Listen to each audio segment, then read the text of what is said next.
We know there are many choices in internet radio, and the staff and host of LA Talk Live would like to thank you for choosing the internet's hottest destination for the most eclectic sound and invigorating talk.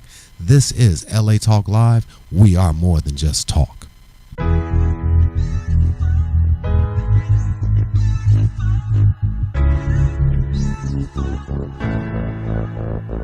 than beautiful. Welcome, coming to you live from the studios of LA Talk Live in sunny Los Angeles, California. This is Alayna's Beauty Talk and more, and I'm your host, Alayna. We're here to talk about beauty and more and all its expressions every Wednesday at noon Pacific time. So stay tuned. We'll be right back. This is Alayna's Beauty Talk and more on LA Talk Live. We're more than just talk. With my heart and soul, about time that you know. If you just believe and see like I see, you'll know that the world is yours to own. Just follow my lead beyond material things. It's time to let you know you're better than beautiful. You're better than beautiful. Started out like a totally normal day. I love you. I mean, I guess I was a little sweaty and I was definitely sore. I thought I had gas. Turns out I was having a heart attack. Heart disease is the #1 killer of American women. So now I take care of myself and tell the other women in my life to do the same. Make it your mission to save your life and the lives of the women you love. Find out more from the American Heart Association at goredforwomen.org.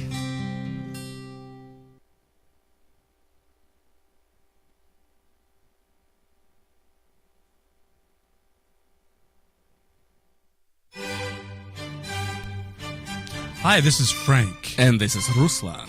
inviting you to join us every Thursday at noon Pacific Time for the Cool Classics. Join us as we discuss classical cool in the arts. What has happened, what is happening, and what will happen. So don't forget to tune in to the Cool Classics, Every Thursday at noon Pacific. exclusively on latalklive.com. You can also catch us on iTunes Radio, R&B, Radio Flag, TuneIn Radio, Live 365, Aha Radio, TiVo Radio, and Apple TV Radio. Or just watch and listen directly to Cool Classics on latalklive.com. Classic radio, handcrafted for your listening and viewing pleasure.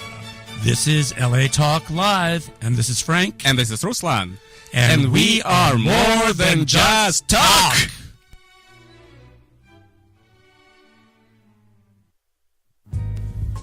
Hi, this is Dick and Sharon, inviting you to join us every Monday at 3 Pacific for LA Progressive Live. Join us as we cover the progressive landscape both locally and across the nation. So don't forget to tune in to LA Progressive Live every Monday at 3 Pacific. Exclusively on latalklive.com. You can also catch us on iTunes Radio R&B, Radio Flag, TuneIn Radio, Live 365, Aha Radio, TiVo Radio, and Apple TV Radio. Or just watch and listen directly at latalklive.com and LA Progressive Live. Reality radio handcrafted for your listening and viewing pleasure. This is LA Talk Live and LA Progressive Live. We are more than just talk.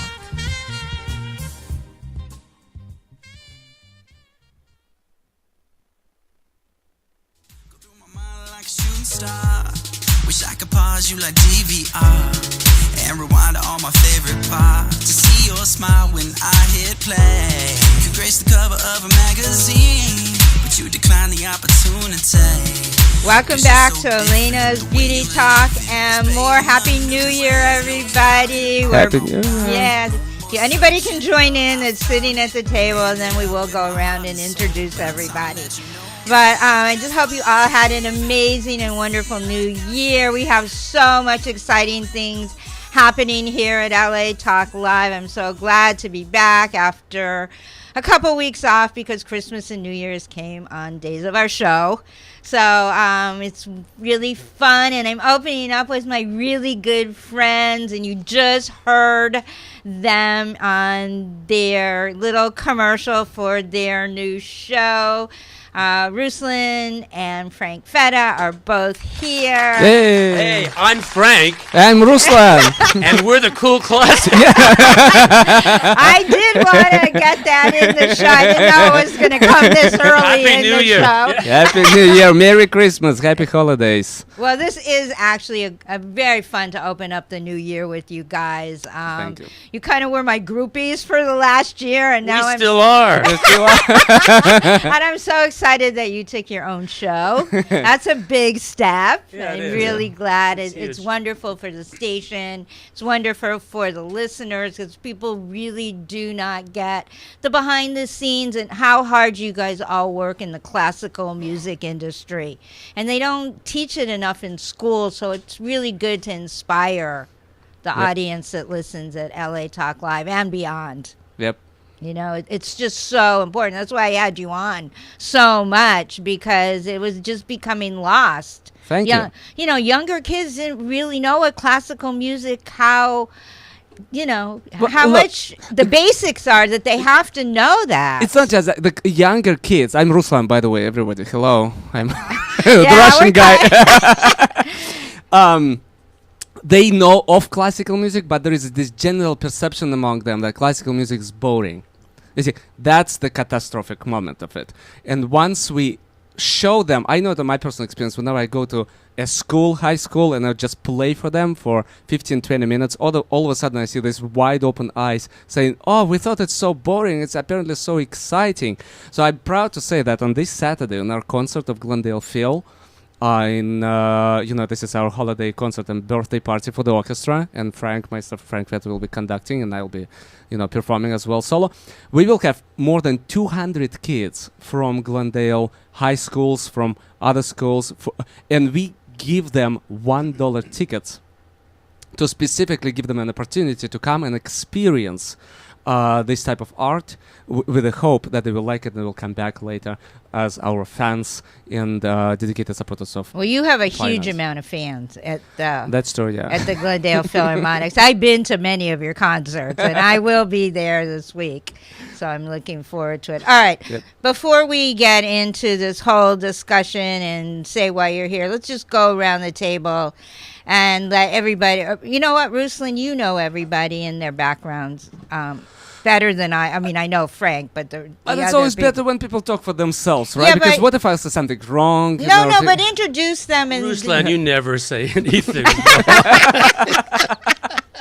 All right. All right. Well, Introduce Frank. okay, well, here's Frank Feta. Hello, I'm Frank Feta. All right, but come up to the mic. I know you Okay, guys yeah, are okay, let me- sharing all a right, mic. I gotta get You closer got to here. be professional. You're going to have a show. I know. We're sharing this. yeah, no today. laying back, no rocking like we're on a boat. So the deal is this. I agree with Ruslan, and that's why I like working with him.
teach yeah, it. That's yeah. a big part of this mission. Yeah, it's a bit evangelical, but it's certainly worth doing, Definitely. and you can see the result.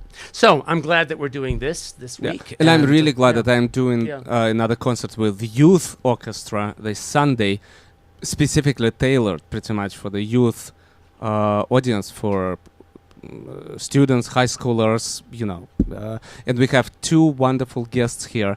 It's the composer Masatoshi Mitsumoto. He's actually a cellist himself. Oh, he is? Yes, and Oh, is that why he wrote your piece so hard? yeah, I heard how hard your piece was. Revenge, yes. Revenge of the Cellist? Yes, I'll be giving this world premiere of his second cello concerto with Maestro Fong Ho, who is here as well. So, and here's, guys, the microphones are yours, so just a couple of words about yourself. Okay. Well, I'm Masato.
That's an easy piece. It's not an easy piece, no, I agree. Yeah, but they're great. Yeah, well, thank you.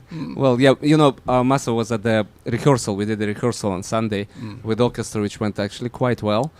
And it looks like, the composer is happy with our performance, which is good. It makes me feel a lot And how long, calmer and is secure. your piece that you're playing, Ruslan? It's about 25 minutes, I think, right? All by Yeah, a yourself? little less than 25, yeah. Yeah, well, That's with a orchestra. Oh, So with with orchestra. orchestra. But you have some solo part, right? Well, Oh, you are I am the solo. soloist. You'll I be, am. You'll be Yes. up in front, and the orchestra How will could be you think that I'll be somewhere in the back? I mean, that's unimaginable.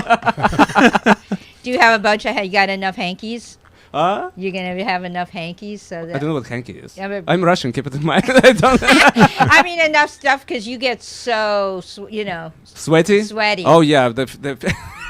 You shouldn't say that because now people in the first row wouldn't want to sit there. Those are the best seats usually.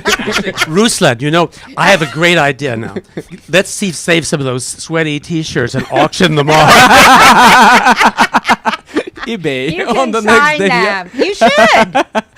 I And use them as a donation. Donation. I touched it, with my body. All right, Maestro Fonko, why don't you, join the in. conversation? Yep. You're so Well, quiet. hi everybody. I'm so glad, we can have this chance to do Masa's piece. It's a great piece, and with a great cellist like Ruslan, it's just wonderful. Yeah, and the kids are learning a lot from the piece. We've rehearsed it once a week for the past two and a half months. Mm-hmm. And every single time you hear this moan and groan how difficult the piece is from the kids, but then they like it so much. Then it's coming along really well. I'm glad because it's not written specifically for younger players. Yeah. So Well, they doing grow well. up really fast. I have a question. I think our audience would love to hear this because we always like to figure out how did this relationship come to be that this cello concerto became a real item. How did give us the history of the birth of the cello concerto? One of you. You mean the? How? Yeah. How? How was this concerto born? Why did you compose it, and what was Oh, the, I guess you know, have to talk to Masa. Okay. Or you? Or both. both? Yeah. Well, I didn't try to write anything new. I'm very conventional method. I mean, I respect so much the tradition of cello playing throughout the century, and I hope my piece is on a line to other cello concertos written by cellists in the past. They're great, and I have played myself as a cellist back in the 70s or 60s, 70s, so-called contemporary cello music then. Yeah. And those was really contemporary music.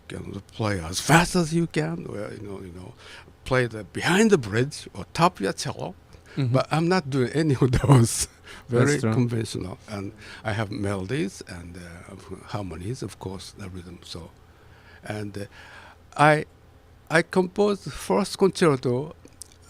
Also, he premiered for me several years ago. Yeah, about 6 years and ago. that was like my sort of nostalgic, my youth, reflection to my youth when I was a student in Paris. So it's totally different this time. I wanted to write something challenging, traditionally written, challenging piece for cellist. Yeah. You Well, you succeeded. did.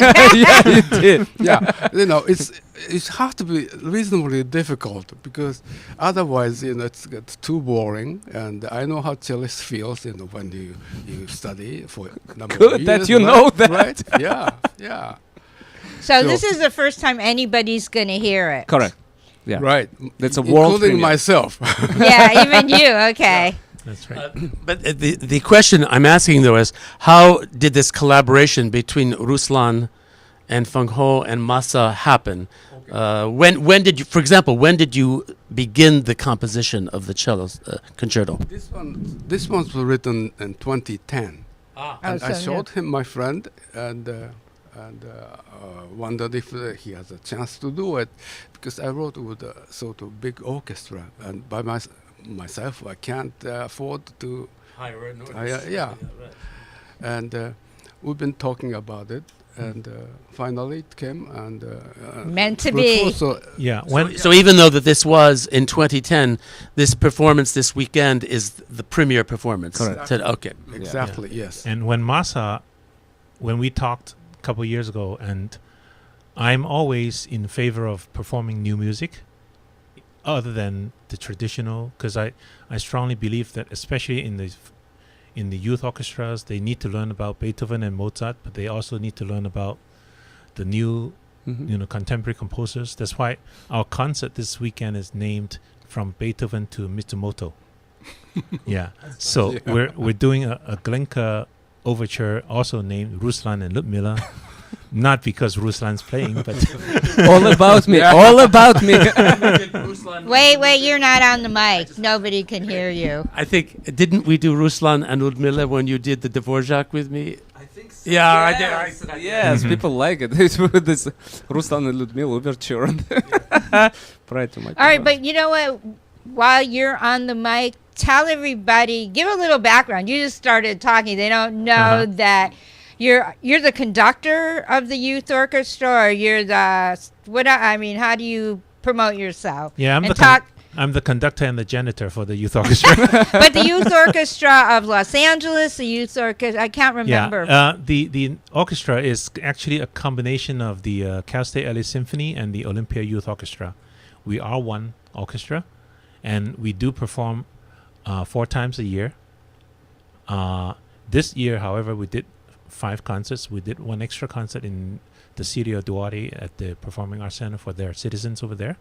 Yeah. Wow. And it's basically audition-only orchestra every year, and kids from ages 12 and up, they audition every year to get into the orchestra. So And, nobody under 12.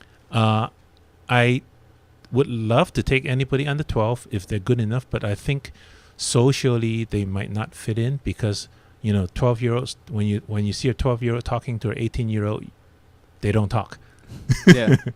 Yeah. So But the orchestra is remarkably big right now. I mean, how many members do you have? we have this year we have about 75. There's Wow. 75, and they are good. I mean, it's not like it's someone who cannot play. They all play really well.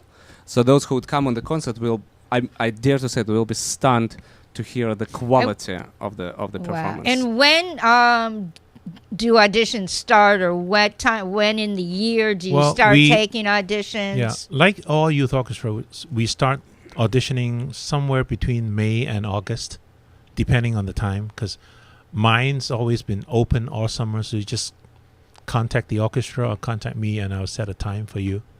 Yeah. So how to contact the orchestra?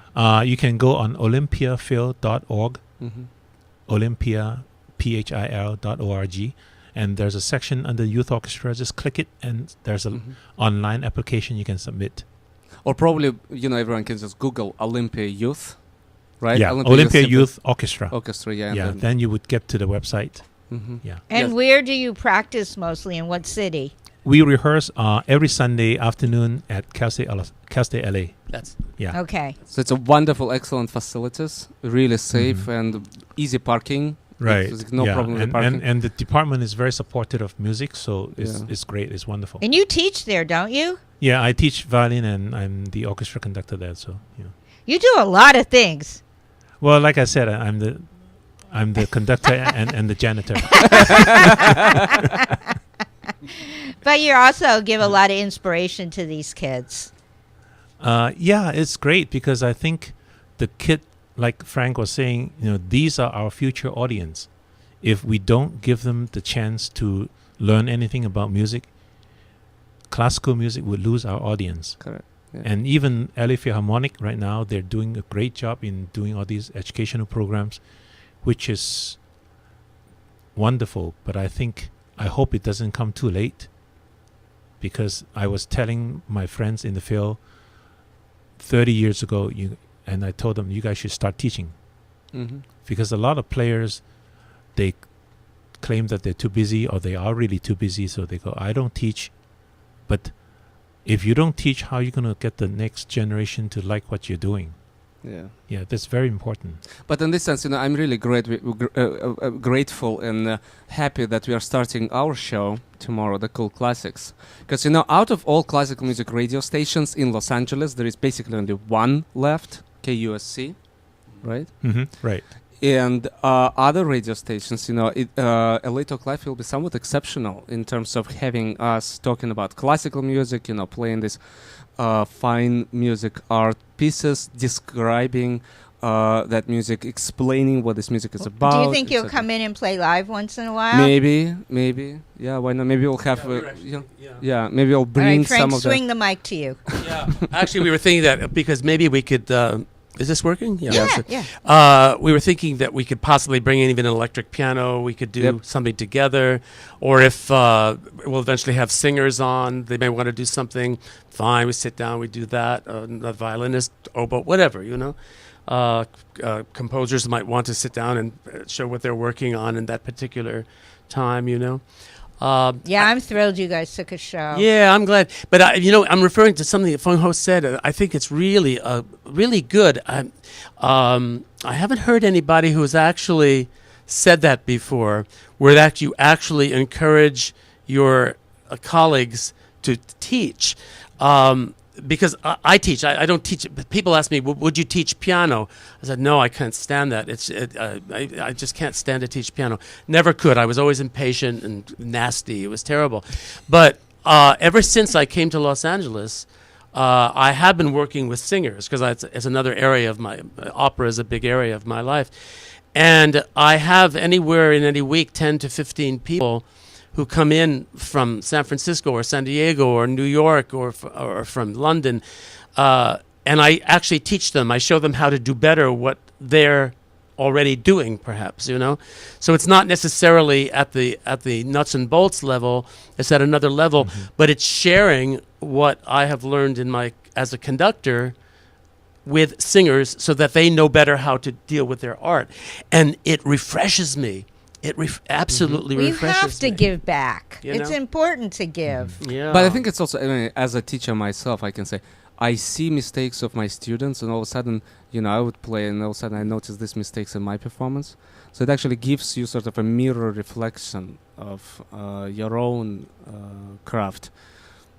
All greatest were teachers. primarily. Rostropovich was teaching, Heifetz was teaching, Pitigorsky was teaching. I mean, you name them. Even all of Yo-Yo them. Ma now is Yeah. sort of taking that aspect of things Yeah. into his life. Oh, where maybe he- you can get him to come on the show. Well, maybe Maybe. we can. Maybe. Hopefully, yeah. He's a great guy. You know, Yeah, yeah, he offers so much to the Yeah. young people. yeah, yeah, yeah. Mhm. So I'm always happy when I see that, and I'm really happy that you brought that up, because I think it's a significant aspect, because it gives people, and I believe when you deal with music, you're dealing with a million different things. You're dealing with the artistic world, the visual artistic world.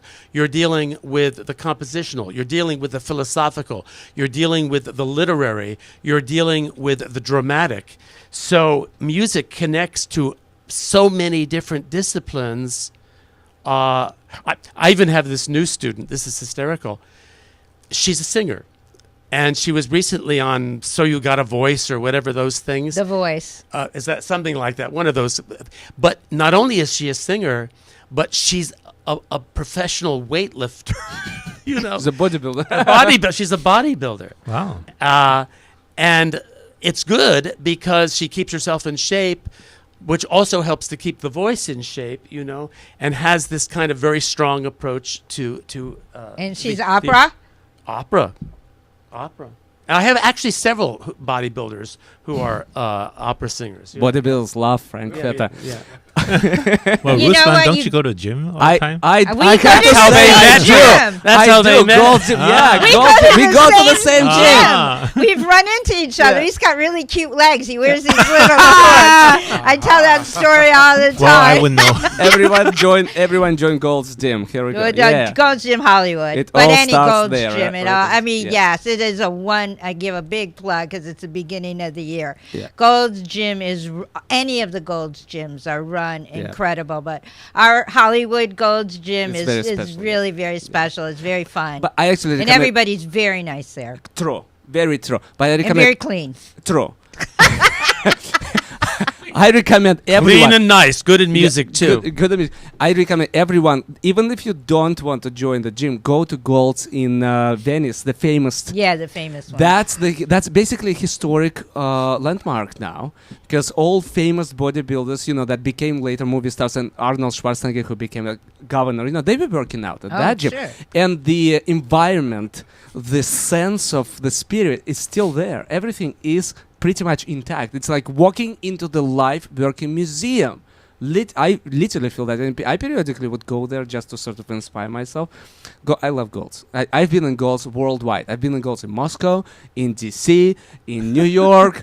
Every town where I come, I visit Gold's Gym. It sort of became my normal routine, and I recommend everyone working it. Now, back to music, I'd like to address all the parents with all the, and actually anyone. You know, I hear it all the time. Oh, you know, we think our child is too old to start music lessons, or I am too old to start music lessons. My youngest student was 4 years of age. My oldest student was 94, and they did just fine. No, I think at any age. Correct. If you're retired and this is, you know, it's on your bucket list. It's never too late. It's never too late. If you just want a new hobby, or it's just really good to learn something new and particularly creative. and creative. Yeah. It just keeps you young. Yeah. You know, apropos that too, I think it's really good, and I agree with you 100% because I have a guy who comes in from Newport Beach. He's 75, and he's got this vibrant tenor voice, like "Hello, how are you?" You know, this comes in, and he is just passionate about singing. He can't. He has difficulty with his legs. He has certain issues, but the singing is making him stronger because it forces him to stand up and hold himself, you know, in a position. And this guy he was at the Messiah that we did. The Messiah, oh. Yeah, we did a private Messiah. You know the Sloans, Feng Ho? Do you know the Sloans? The Sloans, they're in the Stradivarius Society. Uh-huh. Do you know them? I don't. They're great people. And they do the Messiah every At home. It's At happening home. at home in Los Feliz. And our concert master was what's his name? David. Oh, he's the associate concertmaster of the Chicago Symphony. Chicago Symphony. David Taylor. Do you know? So David what's Taylor? happening? I All the don't know David. musicians Anyway, he was from my in concertmaster. town, all the best musicians in town come to Sloan's house on Christmas usually, right? No, the day. It's always the day after Christmas. We got to get you there. Everybody's got to come. It's great, but that's another story. But the bottom line. Here we go. Come to a concert on That's Saturday. another We'll story. tell you the whole story. I don't know how big the house is. We had about 25 in the orchestra and about 60 in the All right. chorus. Oh my goodness. Okay. All right, finish your story and we're going to break. No, I can't finish my story. It's too long. So, So are we going to tell it after the break? yeah. You sure? Yeah. Definitely. Depends on my short-term memory. No. Short term, yeah, we don't remember Rich, the is story. this the CD that I gave you? That's the Phone Coast Orchestra. That's Olympia Youth Play. This? No. I think so. Listen for a minute before we go to break. Oh, yeah. It is. You don't even know your music. Yes, you do. It's been so many pieces. I forgot which one I is which. know. Okay, everybody, we are going to listen to the Olympia Youth Orchestra as we go out to break. And I guess Richard will let it play for a little while. Anyway, when we come back, we will continue this conversation, but we will tell you where the concerts are exactly, and yeah. what time they will start in this next So segment. stay with us. Otherwise, you won't know where the concert is All happening. right. This is Alayna's Beauty Talk and more on LA Talk Live. We're more than just talk.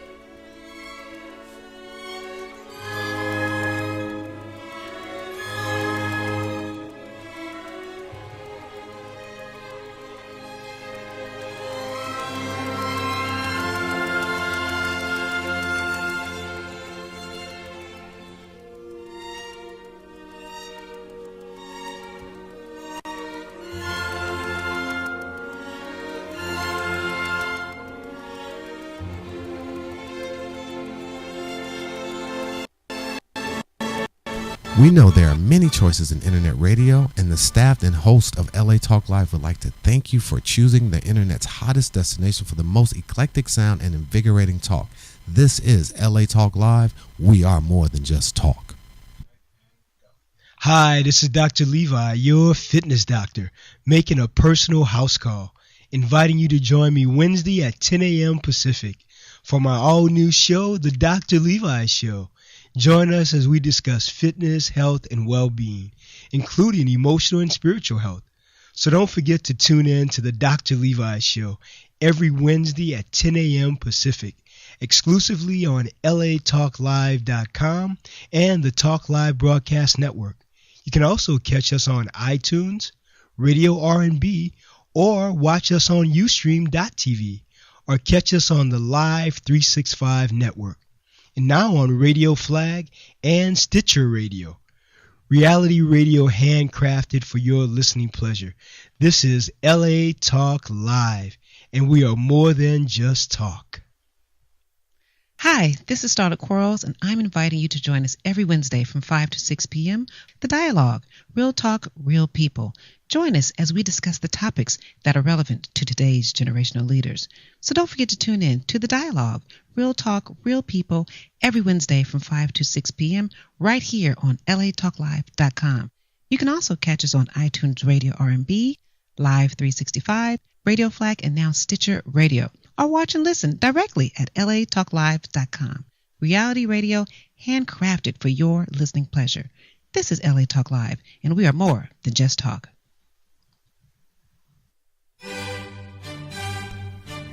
Hi, this is Frank. And this is Ruslan.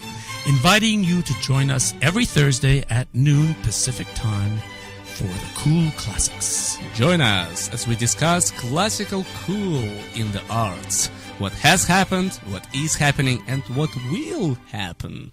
So don't forget to tune in to the Cool Classics Every Thursday at noon Pacific.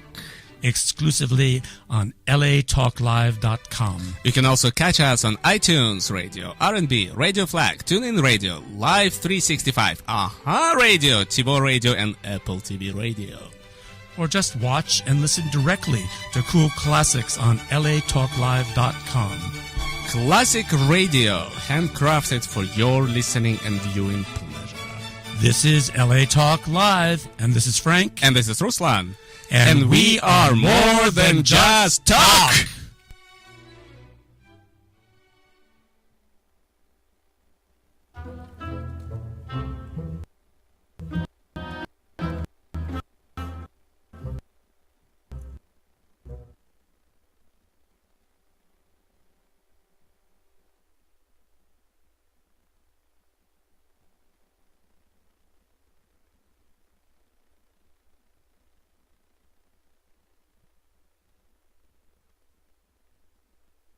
Welcome back to Alayna's Beauty Talk and more. We are here with all these famous LA orchestra, classic orchestra people. My friend Ruslan is sitting next to me, then Frank Fetta, Maestro Frank Fetta with his red beret. You still have the best headphone hair and hat of anybody that comes through the station. You are number one. I remember the first time we couldn't figure out how to get the headphones over the beret. They kept falling off, but now you've got it down pat now. The engineering problem is solved. I don't think anybody heard you. You weren't talking. I said on that the mic. engineering problem has been solved. And then next to him is... Masatoshi Mitsumoto. Oh, I'm glad you pronounced it. He's a conductor, composer, and a cellist. And he wrote what you will be playing that's very hard. Oh, yes. His second cello concerto. And It's by the not way... too hard, right? Well, it's playable. Let me put it That's this way. right. Yeah, it's playable. Playably. It's challenging. difficult. It's challenging. And right next to Maestro Mitsumoto is Maestro Fonko. We have 3 maestri here. That's 3 unusual. It is. To have 3 conductors in one room, it's almost scary. Not for me. I don't play anything. I love listening, but I am not musically. Maestro Fonko, why don't you tell us when the concert is actually and where? Well, the concert is going to be this Sunday, the 11th at 3 o'clock at the San Gabriel Mission Playhouse. It's admission free. Anybody's welcome to come. However, there's one very important thing that we're going to do, which is at 2 o'clock before the concert, we have a pre-concert talk with Mr. Alan Chapman from KUSC moderating. Mm-hmm.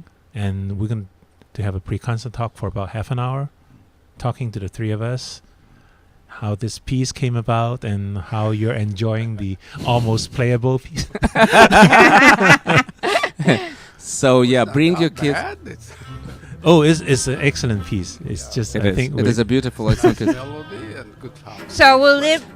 So no- after you play this piece, it will be recorded. You will finally Hopefully, get yeah. a recording. Yeah, we will have the recording. Yeah, 'cause we you can don't play have it. one now because it has No, never been it's played. never been played. Correct. Now, here's something what I wanted to mention that what Masa didn't say. When he was, the concerto was written largely in the memory of your father, right? Yeah, dedicated to the memory of my father. Yes. And second movement of the concerto is pretty much a requiem. It's a really deep, sad moment. On the rehearsal, I asked you to, to tell the kids what the piece was about. And interestingly enough, I was surprised to hear that, he said the first it's a 3-movement piece. Okay, it's the first movement that's written in a very classical standard sonata form, and it's the. He said that, I was just trying to get something classical. I was trying to get something more or less standard. But to me, first movement is quite painful because it starts with a cello solo with pretty much like a moaning type of melody. And then the orchestra enters. And, when I was playing this piece, I all of a sudden started thinking about the form. And I thought, the sonata form, that so-called little background of the form of the piece. So what is sonata form? It's when we have few melodies introduced. Then there is a development, when the composer develops those melodies, they kind of interact. And then there is a recapitulation. The beginning is sort of repeated. And it reminds me human's life. Because when we are born and we are exposed to different ideas, that's those different melodies that are pitched to the listener, then there is a period of maturity when we utilize and use that what we learned in our youth. Human's life is divided in 3 periods. And then there is the third part of our life when we, in our thoughts, come back to the beginning and we recap it, we rethink certain things from the viewpoint of our life experience. So that's what first movement of this piece for me. I'm happy to hear that. That's wonderful. Was that in your thoughts when you were creating it? At the beginning, it's a little play. Like first thing when you come in, it's written the 12 notes roll and go back one, and that's what kind of idea that gave the main theme, because it's all related. And of course, when you play the first entrance 12 notes, the orchestra says, no, not that set, that denies it, and go back again. But then the first theme of the orchestra, that melody is composed somehow from that first from the first 12 notes. I see. And it ends by that. Yes, correct. Yeah. The beginning of but the end is the very last is pretty, there's this chord at the very end of the first movement. It's almost like a theatrical performance, if you wish. It's a communication between the soloist who starts it. Not that many concertos, by the way, start with the soloist beginning. There's no introduction there. It's just a soloist. You know why? Because I would hate, if I was playing the solo, and wait for the long overture, like Dvorak concerto. Dvorak, I just want, be ready to play. Something like Saint-Saëns, you just one note, you play. So that's why. Well, thank you. Orchestra has because he's very impatient. All right, somebody keep the mic. Frank, keep the mic. Somebody keep the mic. No. He's okay. This is falling here. This is good. Got it. And the second movement, really, I was thinking of my father. He supported me. He helped. He even sacrificed for me, because financially it was a very difficult time when I was studying in Paris. And back those days, the Japanese yen was the lowest, and even if I have a chance, you can't even send it. There was a route that once I had to use is that send money through Catholic priest. They have some connection to. That's how I get, little money could receive in France, And how long were you in France? 3 years, And my father was a music teacher in public school. That's how I started. He taught piano at home, so piano was my first instrument. And cello came in when I was like 5th grade, because the school I went had the instrument, but no player. So I didn't choose cello, strangely, And I was assigned to play. You play cello? I said, yes, my teacher. That's how I started. And I never took a formal lesson till I get to junior high. Wow. But I was lucky when I finished the university, I won a scholarship given from the French government. That's how I could go there. Wow. You must have been very good then. Right. Yeah, you're He is very good. He is very. But you don't play anymore. Not officially, no. Sometimes I have play for privately, but I don't work for job anymore. I did long enough here, and I was also teaching at a couple of colleges here, Cal State LA, and I was also on the faculty of the Whittier College for many years. So. Composing I took it seriously only after I retired from playing cello. And my first, I could call Opus 1 number. Opus 1 piece is written only 2001. That's about 12 years ago. 15 years ago, about 50, So you are a very young composer. That's right. Just good so that there be more to come. That's exciting. Well, I should hope so. If you compose once, you'll compose again. I mean, it keeps you busy. You may take a longer period of time. You may do it slower, but I Yeah. don't think you'll stop composing. Sometimes it takes long. Sometimes It comes it to you. depends on what I write. Yeah. Yeah. I write many songs, and sometimes it goes very quickly. Yeah. I wrote a series of songs based on William Blake's poem, "Songs of Innocence" and "Songs of Experience," and I wrote some Japanese songs, some Korean songs. That came rather quickly. But cello, to write for cello, the first time it took many, many years because I know so well about cello. And I don't use cello when I compose a piece for cello. I use piano, yeah.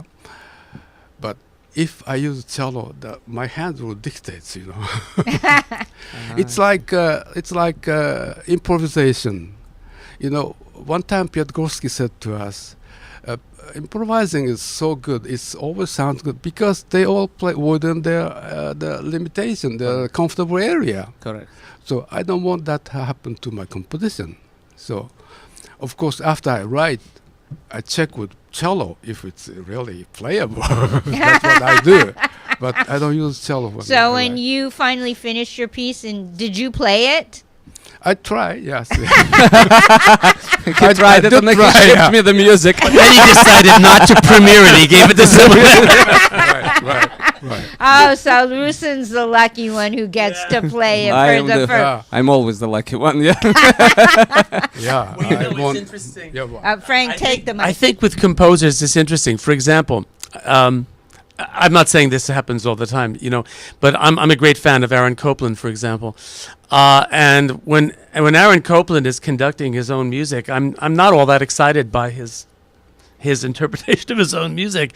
It seems like there are other conductors who do it better. I mean, Leonard Bernstein, for one. I mean, it's like infuse it with a certain. I'm not saying that's going to happen all the time, or that it's going to happen with every composer, but it's probably good, maybe, for a composer to let someone else premiere it, and then maybe later on, the composer himself conduct the work, so that there's perhaps at least a record of what the composer seems to think he wanted to have So happen. I have a question. So you are not a big fan of Copland's Appalachian Spring recording. Have you heard that recording? Of Copland's, no. Of Copland's, yes. The and reason I'm why not. I'm asking, because tomorrow on our show, we are supposed to play excerpts from Appalachian Spring, and I actually was going to bring that exact recording of Copland's. Copland's is okay, but there are better. Oh God, there are better. Then it's not. No, it's not that it's awful. It's not that. It's not that it's awful. But very often, I mean, I found Copland will put metronome markings in his music, and then when he conducts it, he doesn't use those metronome markings. Which again, there's no requirement that he should. Now, just that you'd know, there will be Appalachian Spring, a piece composed by Copland, performed on Glendale Philharmonic concert on this Saturday at 7 p.m. Which I am coming to. Correct. Yes. It's by no look. Every conductor, no matter who they are, will say, "Oh, I like Muti, or I like Tenstedt, or I like Bruno Walter, or I like whomever, Bernstein." Everyone says this. I've just found this to be true, and I've met Copland when I was a student. I met him in the seminars and stuff like that, and enjoyed being with him. But in the years that followed, I suddenly found out that certain things that he didn't feel as exciting as the music was. You know, and maybe it was because he was older. I'm doing it. I don't know. But. And then if you make comparisons, and comparisons are always awful to make, but you do make them, unfortunately, it's human nature. You suddenly say, whoa, that's a revelation. That's a new thing where did that come from? You know, another. I agree. It's like the same like poets reading their own poetry.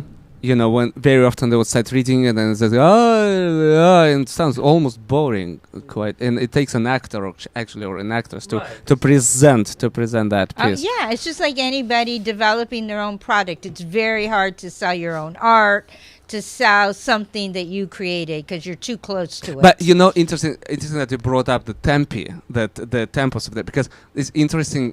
Beethoven's, that metronome. For those who don't know, metronome is a special device that basically gives a beat within a certain period of time. Now that metronome was designed, the very first metronome was designed in 1809, right? At that time, Mozart was already dead, Bach was dead, Beethoven was deaf on both ears, kept composing, and Haydn was still alive but would die in that year. So Breithaupt decided to publish Beethoven's sonatas. And since metronome was designed, the publisher decided to send Beethoven a letter requesting him to give, knowing how precise Beethoven was with interpretation of his pieces. So he sends him a letter saying, "Herr Beethoven, would you please measure the tempos of the piece with a metronome and send us this, that we would publish it and everyone will play it on the same time." So Beethoven measured it and sent a letter. Somehow, the post office wasn't working as good at that time as now, and the letter got lost. So Breithaupt sent him another letter requesting to measure it again. Beethoven did it and sent a second letter. And somehow both letters arrived at the same time. And when Breithaupt opened both letters, he saw that the tempo markings were so different that he sent third request to Beethoven with explanation which of two tempos he would want. And there's a famous letter of Beethoven where he says, "Do you think I'm that stupid to play twice in the same tempo?"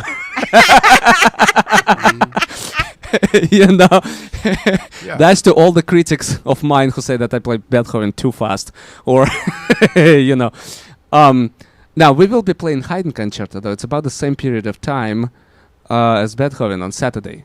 Our Saturday Glendale Field concert. All right. Tell everybody where it is, what time, because we haven't gotten that. So the 7 p.m. Saturday, First Baptist Church of Glendale, 209 North Louise Street in Glendale. Free parking around the church. There are two adjacent parkings, particularly the one big on Maryland that's behind the church, available. The concert starts at 7 p.m. Free cake. As usual. Yeah. You just have to wait in line for a few minutes and be patient. Yes. I think this concert will be sold out. We almost are out of tickets now. The cake. The biggest cake. They bring lots of them. I remember watching them bring them in. So every member of the audience, everyone who comes to the concert has an access to the free cake. That's wonderful. Yes. What amazes me is that you play Haydn concert on Saturday and Sunday my concert. Correct. One. Well, yeah. Completely different. Yeah. And Sunday concert called From Beethoven to Mitsumoto. But for me personally, it's going to be From Haydn to Mitsumoto. So Saturday night, Haydn C major, famous C major concerto. I got a question. Yep. How early should people start to arrive if it's sold out? I would say 6 p.m. probably. It's going to be a long line there, I would imagine. Because I remember last year there was a long line. Yeah, there was a long line. Yeah. And don't wait to buy the tickets at the door. I would say go online on GlendaleField.com or just Google Glendale Philharmonic. You'll find there are a lot of ticket distribution online sources available. Or call us at 323-663-3601. Yeah, your office is very nice. Correct. Yes, and just get the tickets as soon as possible. There will be I doubt that we will have any tickets. Are you going to open up the balcony then? Yeah, balcony will be available. Balcony tickets already almost all of them are gone. So it's going to be big. It's going to be big. Yeah. Is this going to be the biggest show you've ever done then? Not ever done, but the show in Temple of the Arts probably was the biggest because that was 1900 seat hall, which was sold out. Okay, as but well. at this venue. Yeah, at the hall. Yeah. At this venue, yeah. This venue is 1,000 seat hall. It's a 1,000 seat hall, perfect acoustic, remarkable acoustic, absolutely astonishing. And you know what? The architect who built the church in the beginning of 20th century was deaf on both ears. Wow. Can Did you imagine just that? find that out? No, I knew it for a few years now. Oh. Now, are you saying that perhaps it would be good if architects who design deaf, concert halls would better be deaf? Probably. That might be a good idea. Look, a lot of because some of them come up with some turkeys of calls that are just terrible. Just catastrophic. And look, some of the composers were quite successful and be deaf as well. Beethoven, shall we? Like Beethoven. Yeah. Right. Yeah. You know what? There is a practical question. Is there any mechanism in place where people can find out whether the tickets are still available, like on the day of the concert? If the tickets are still for sale, yeah, it means that they are available. Oh, okay. So, but gradually, certain sectors are getting close. There are tickets are from $15 up to $170. And by the way, the tickets for $170 are really cool. It's conductor circle seating right in front of the stage with an invitation to our annual vodka tasting party. That you host. Yes, that I host. Which is when? That will be the last Saturday of month of February. I forget which date that is. It's okay. And that party will have a concert as well with Frank, myself, and everyone Where? attending. It will be in Barbarella Bar and Club in Silver Lake. I remember you. Yeah, Barbarella. Yeah. I remember you talking about it. That very famous movie with Jane Fonda. I think that's I love it. Yep. So yeah, please come. We will have I can open little secret. There will be a number of celebrities on this concert. As a matter of fact, This one tomorrow? the Saturday? Yeah, there will be celebrities already confirmed. There will be politicians as well. And it's there'll gonna be a press. big thing. Press, yeah. There will be You television. got good press last time. Yeah, well, Daily News took an interview a few days ago. They were yesterday at our rehearsal and did photos, so there will be article in Daily News. I know that ABC channel will be doing something. It's going to be interesting. Yeah. I was there last year. If you can go and you're interested in this type of music, even if you've never been to a concert like this before, it is so wonderful. And you know what? And it's so good for the spirit. You just don't get to hear music. Correct. Yeah. Live played like this with amazing people in a wonderful kind setting where Correct. everybody is so nice. The church is so friendly, beautiful, yes. and you get free cake. Yeah. Everybody talks to one another at the Correct. break, and there's children, Correct. there's senior citizens. I mean, just everybody, and everybody's just—it's such a warm, wonderful event. And speaking about children, the first piece on the program, Frank, is Mozart's. We right? decided. Yeah, we're doing something that doesn't get done that often. It's not a highly sophisticated piece, and yet it shows where Mozart was going. He wrote this when he was 8.5 years old, and it's his first symphony. And it's scored for 2 oboes, 2 horns, and a string, no timpani or anything. But what's so lovely about the piece is you'll hear certain thematic elements of other symphonies as he progressed down the road of sophistication. But what's so lovely about it, I think, is that the energy of the young composer, the cleverness in so many ways, and I think what's really great in the second movement of the symphony, it's very repetitious, and the accompanying figure in the strings is very simplistic. It's just like a 4/4 when it's just da da da da da da da, and then the lower strings come in boom boom boom boom boom. This very almost plodding thing with this it almost borders on the humorous, but his use of the materials great. The last movement, this very scherzo-like kind of a thing. So I think it's really wonderful that we're doing our first concert of the first month of 2015, Mozart's First Symphony, and I venture to say probably as many pieces of this type. Probably the audience have never heard it before. Probably not. Probably totally fresh. I think and a lot of times people come who've really never heard classical music, and then they get hooked. And they become and our even fans. some who have heard it probably will have never really sat now, down are you and listened some to of this? Are you going to No, talk? we have an MC. We have Rich Caparella, who is, of course, very well known on one of our competitors, KUSC. But there are no competitors. yes, no competition. But Rich is good. We know Rich. I've known him actually a long time. I've known him probably 15 years. But he also is the MC and narrator for my Marina Del Rey Summer Symphony concert. Okay. So he has, but Ruslan got him to do this, and we've talked to him on the phone and whatever other ways you talk to Rich Caprella. So he's going to. I think he's going to be good for this. Yeah, he has a great But sense you never of know. humor. We may say a few words on our own too. Yeah, well, he has You a great always sense of talk. humor. Well, I'm trying to decrease my talking, because. Oh, that's Emo Phillips talking. Oh, is it time to go again? Yeah, that's Emo. That's the excerpt from our last year's holiday concert. Yeah. Emo Phillips, Is the this, celebrity comedian, was Yeah. narrating Carnival of the Animals. I know, I was there. Yeah, It was one of the most unique. It was one of the most unique narrations I have ever heard. It was just amazing. It's It was just remarkable. Yeah, unbelievable. truly remarkable. Yeah, really. We'll be doing something with Emo next season, by the way. We'll be probably the Soldier's Is this Tale. the cuckoo part? No. No, not yet. No. I can't hear what's going on. We need it a little louder. Oh, it's the last movement. It's the last movement, which is delightful. Last movement. All right. We are going to listen to part of The this 14th as... movement or whatever. Okay. We're going to listen to the 14th movement as we go to break.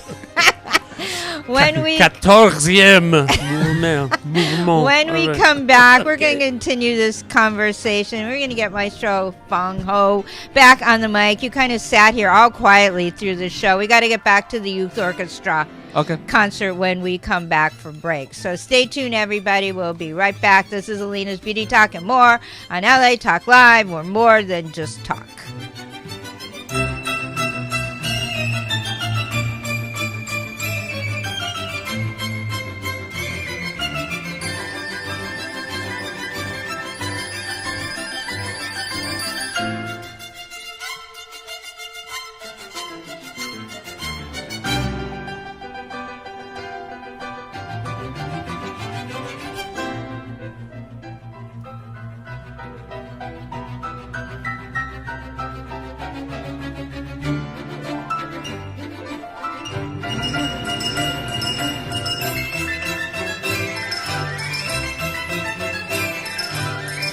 Thank you for tuning into LA Talk Live and the Talk Live Broadcast Network, original reality radio, handcrafted for your listening and viewing pleasure.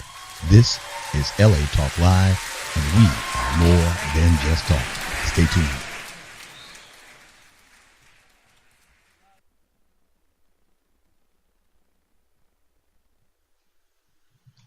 This is Brett Chapin. And this is Dorothy Dillingham Blue, inviting you to join us every Saturday at noon Pacific Standard Time for our show, La La Land Talk. Join us as we talk with some of the top talent in LA. Artists' untold stories, your phone calls, and live on-location broadcasts have made La La Land one of the best sources in LA for everything entertainment. So don't forget to tune in to La La Land Talk. exclusively on latalklive.com. You can also catch us on iTunes Radio, R&B, Live 365, Radio Flag, and now Stitcher Radio. Or watch and listen directly at latalklive.com. Saturdays at noon Pacific time. Find us on Facebook at facebook.com/LaLaLandTalk, Twitter, twitter.com/LaLaLandTalk. Reality radio handcrafted for your listening pleasure. This is LA Talk Live. And we are more than just talk.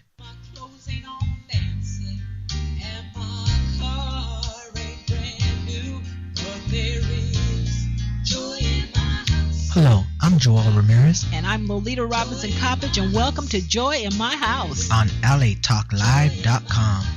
Inspirational radio with a touch of recovery. A reality show where nothing is left unsaid. And no one is insignificant who says it. Exclusively on LATalkLive.com.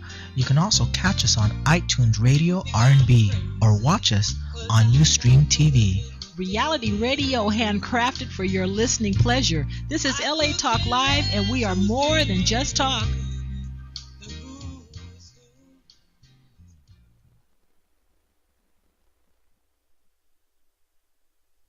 His head spinning, the lion crossed the street into a forest preserve.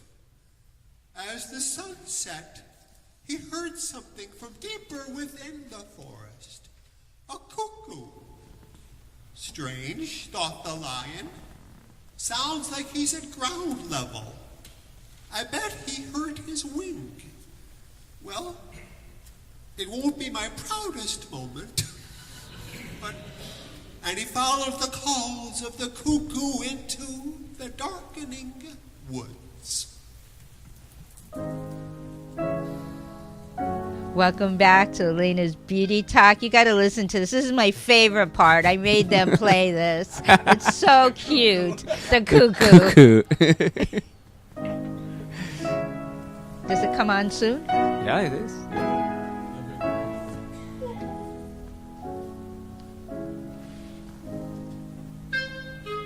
That's a cuckoo. It's so cute. And the clarinetist was walking around the stage. Oh, that's this right. This is a live record. Yeah. And he actually looked like a cuckoo He bird. He did, and it was so cute. This was like in the middle of the piece, wasn't Correct. it? Yeah. Correct. It kind of got everybody laughing. Correct. And at the very end, remember, he exited the room. Yeah. And then the very last one, he got back, he just saw the clarinet popping out. Going, cuckoo. It was so cute. I have to memorize this? Yeah. 2 notes? Weren't you conducting this? Yeah, I would cue him. Oh, yeah. I would, of course, cue him, but he's got to know where it's going to happen because you can, if they don't know something, you can cue somebody and they come in, they're not ready for it. And also because of his walking around, so he wasn't always in the most agreeable place. But it was Eric Jacobs who was a clarinetist, and he got the position, I think, with Chicago Symphony. Oh, he really? left the town, yeah. From this piece? Not from. That's right. It's on the official audition list. No, to play the cuckoo. You see, people, how easy it is to get a position with an orchestra. You just play 2 notes. Cuckoo. Cuckoo. So we're going to call it the Cuckoo Cool Classics. I just renamed your show. All right, we got to get my show hung back, to talk about the youth orchestra because we're going to run out of time, and then he's just going to sit here looking all handsome through the whole show, hardly talking. All right, let's talk about the youth orchestra because that's my passion, is really getting the kids involved in the youth orchestra because parents do get confused. So I really want them to know how to get in touch with you, how to find you, how to come to the show on Sunday afternoon. So let's just go through kind of the bullet points and the specifics. Okay. Yeah, the concert is on this coming Sunday, January 11 at 3 o'clock. Like I was explaining earlier on, there's a pre-concert talk at 2. The address of the auditorium is 320 South Mission Drive in the city of San Gabriel. How far is San Gabriel? Where is San Gabriel? San Gabriel is about 15 minutes east of downtown LA. Okay. Yeah, if you go maybe about 4 exits east of the exchange between 10 and the 710, you got it. Okay. Yeah. And so it's easy accessible. Yes, it is very easily accessible, and I believe the exit is called New Avenue, and you go north on it, and you go past. There's one intersection where the railroad tracks are called is Mission and Mission. The 2 Mission, one is Mission Road, one is Mission Street or Avenue. But anyway, so if you go up there, there's the city parking. The city would charge a few dollars for the parking, but the concert and the talks are all free of charge. And it's a huge auditorium. It seats about close to 1,400 people.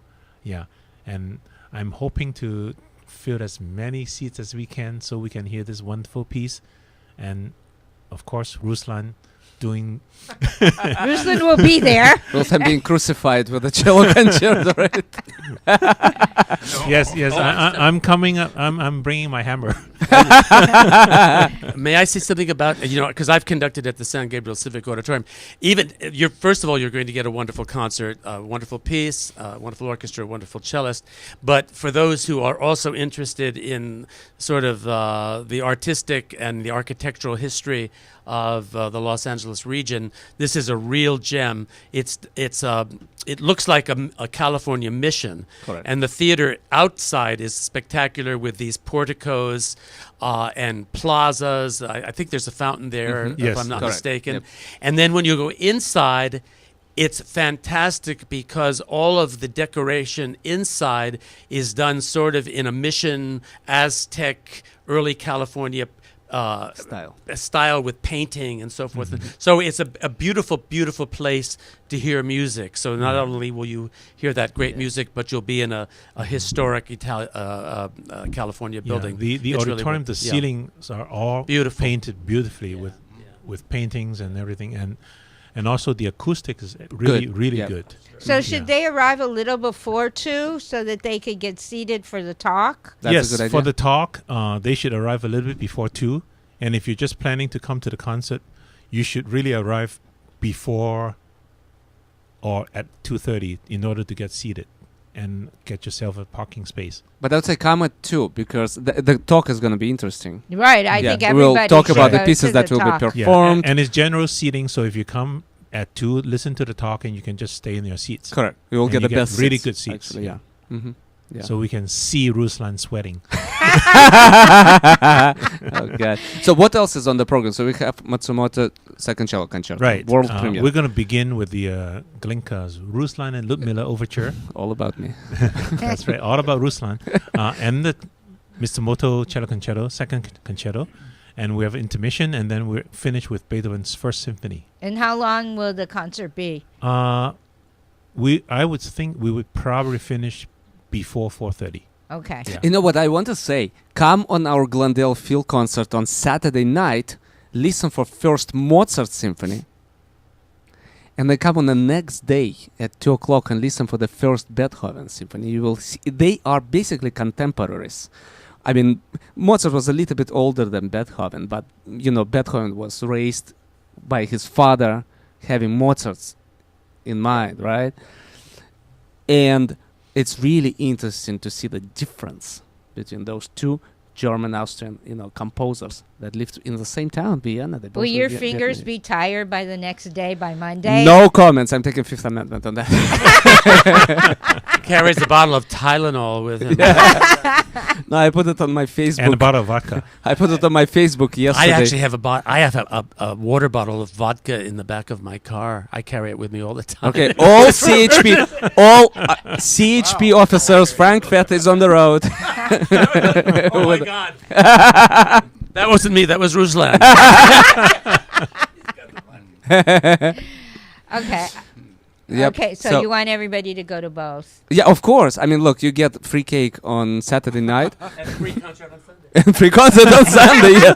What can be better than weekend? I mean, it's an amazing weekend. Think And of you it. get to see you twice. Correct, sweating both times. And I hear it's a birthday.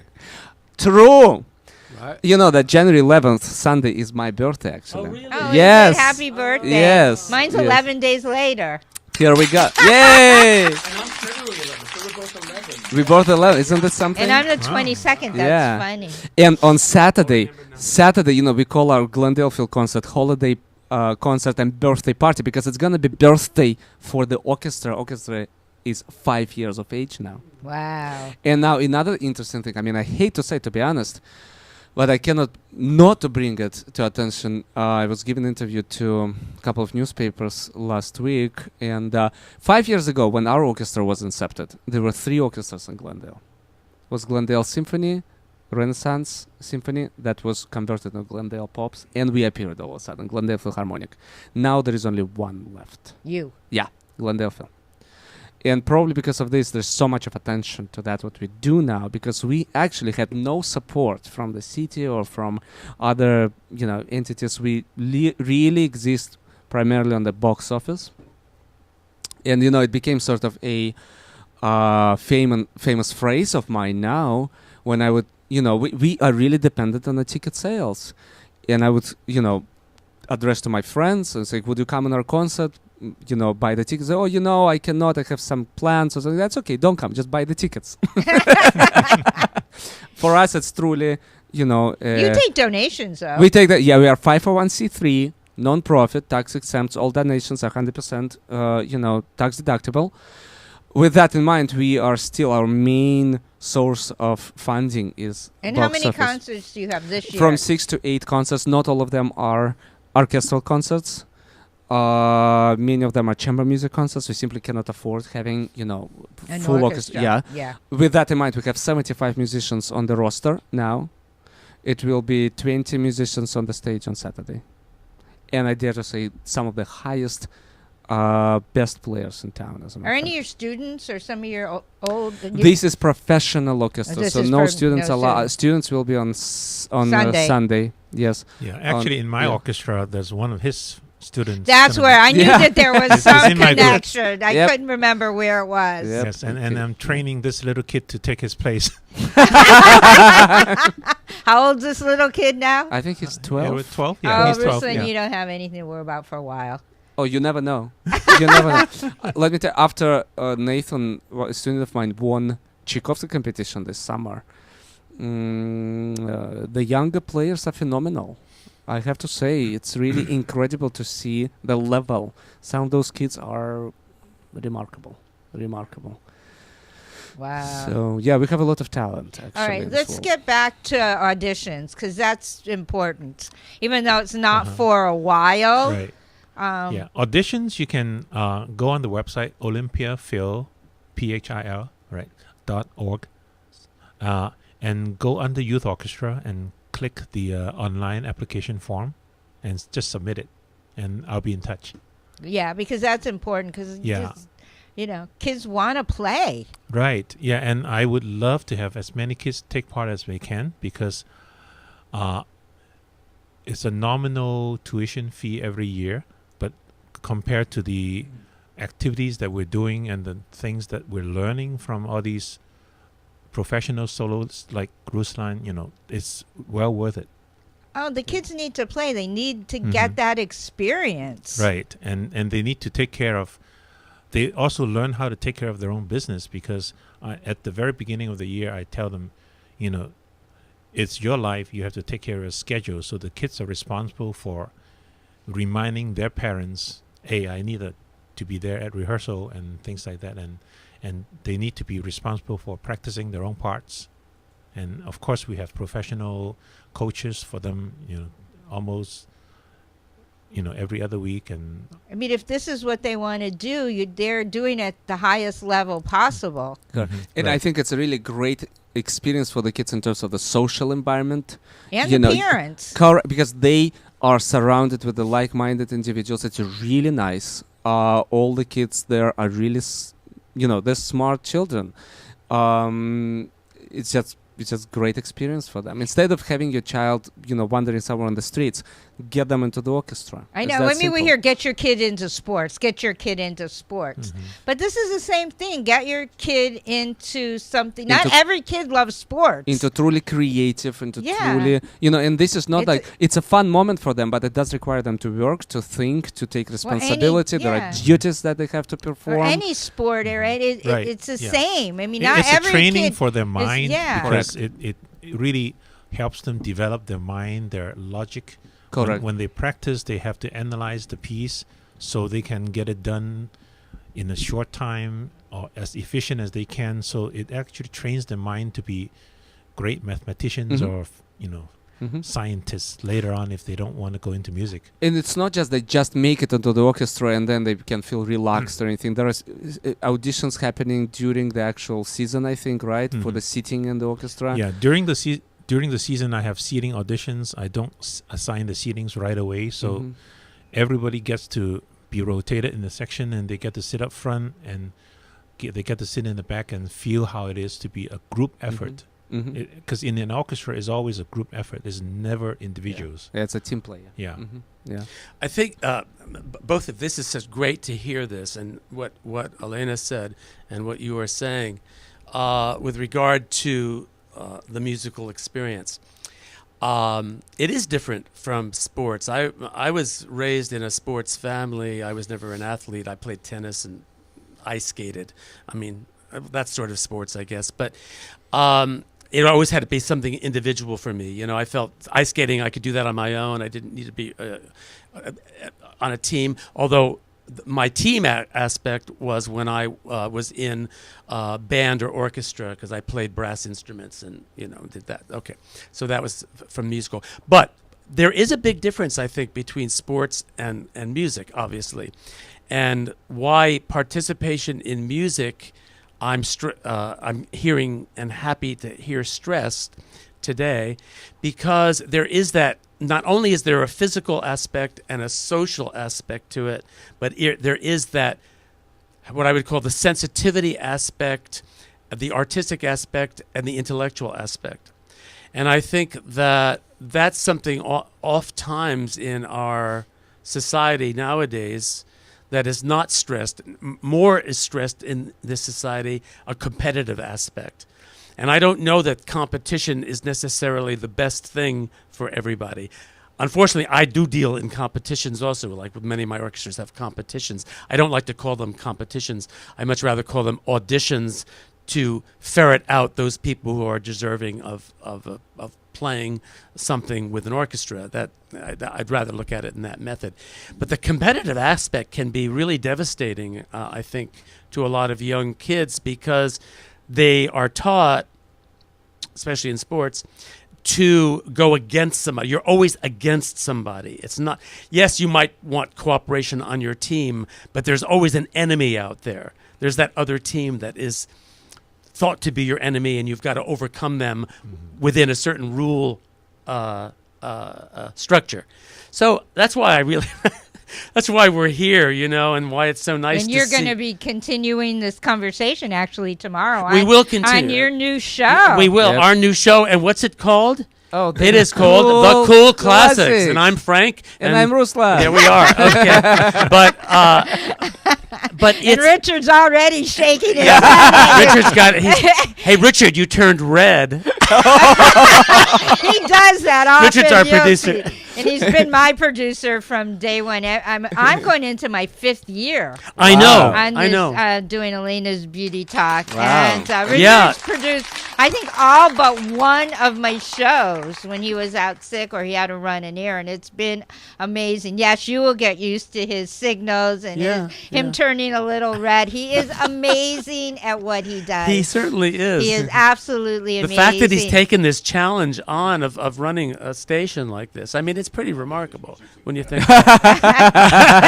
Challenge of taking us too, yeah. But you know, but the let me tell you, when we first started this station, nobody even knew what internet radio was on. I'm like, oh, I have a radio show. Oh, where can I listen to? What station? Where do I turn it on in my car? I mean, nobody had a clue what internet radio was. Yeah. Well, this is the future.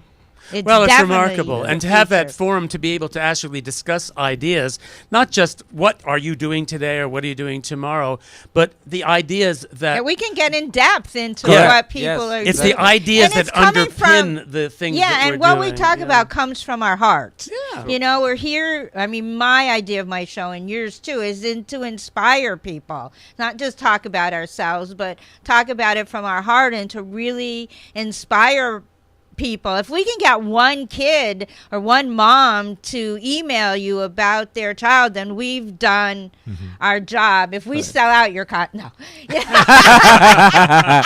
That would be great. Yeah, but I mean, that's what we're here to do. I mean, if we just get one person and then they tell somebody, you know, the show is just to inspire people all year to think outside the box, just to bring things to their attention that maybe have been on their mind in the back burner, and they hear something on the show and it brings it to the forefront and comes to fruition, then we have done our jobs. Yeah, and that's really what this show is all about. Well, it's what I try to do. It's marvelous. It's marvelous. You know what? We didn't discuss some of the other material on our concert. Yeah. All right, well, you got Saturday. just a couple minutes. Okay, all right. So we've got the Mozart First Symphony. We have the first cello concerto of Haydn, which wasn't premiered until like what 1961. It was discovered. We got a lot of ones in there. 61. Okay, so that's the Haydn. That of course Ruslan's playing that, and then we're going to open the second half of our concert with a lovely piece by Honegger, a Swiss composer.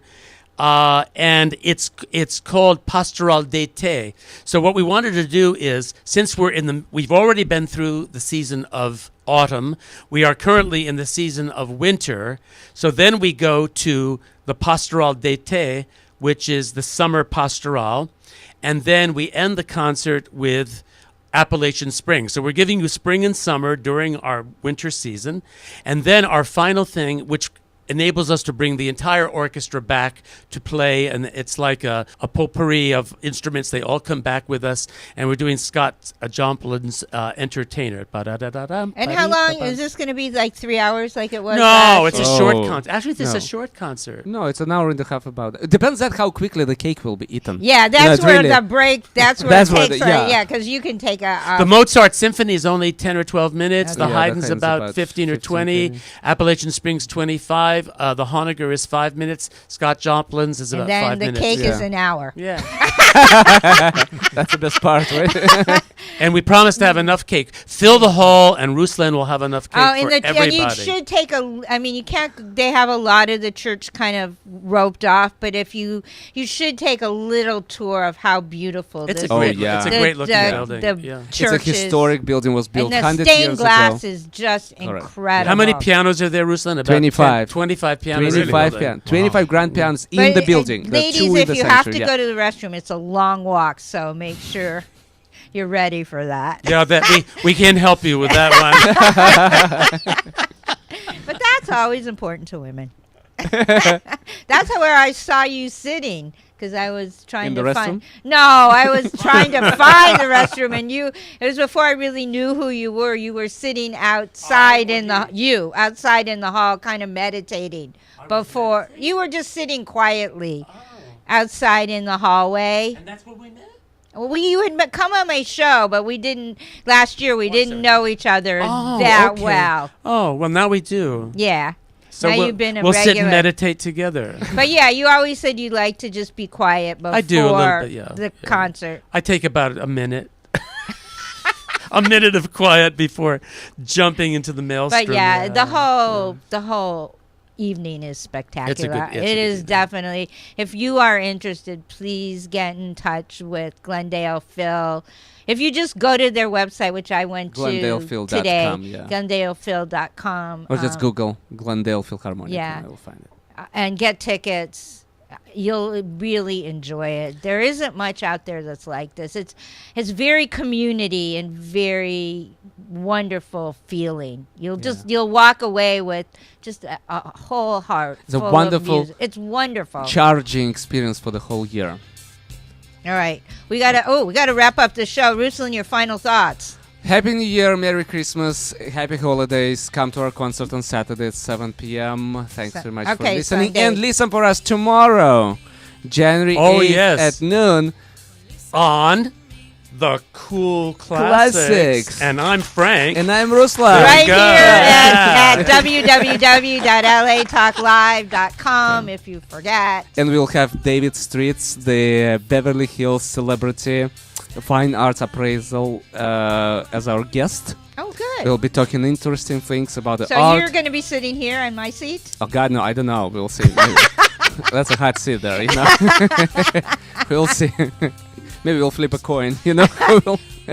We should put David there. And Probably, we yeah. could be here. That we talk to So yeah, listen for us tomorrow at noon Pacific.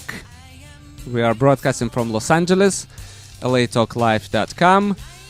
And once again, Happy New Year and All Merry right, Christmas. Frank, your final thought. Yeah, by all means, make your year better. We hope we see you at Glendale Phil. We hope you will come to the San Gabriel Civic Auditorium and hear the Olympia Phil.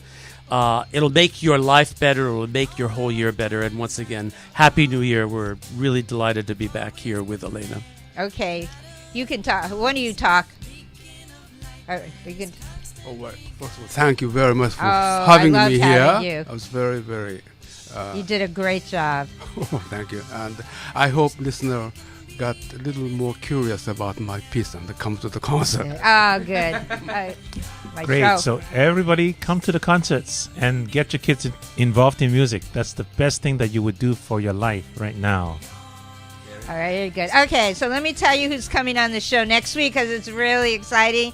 I got the #1 psychic in the USA. Our very good friend Patty Negri is coming, and she's also bringing a wonderful lady that I just met. I only know her first name. It's Terry, and they are coming as a new Hollywood medium. So it's all about clearing out the old, letting in the new. She's going to do all these rituals to start us on the right path, clear out our brains, our houses, It's going to be really fun. You see Patty on all the TV shows. She was just filming yesterday. She is amazing, and I wanted her to come on to get us all healed and happy for the new year. So everybody have a great week. I hope to see you at all the concerts this weekend. I know I will be there Saturday night. So have a good week. I will be back next Wednesday at noon Pacific time. Bye, everyone. Bye. Bye. I can do anything. In your eyes, I am beautiful.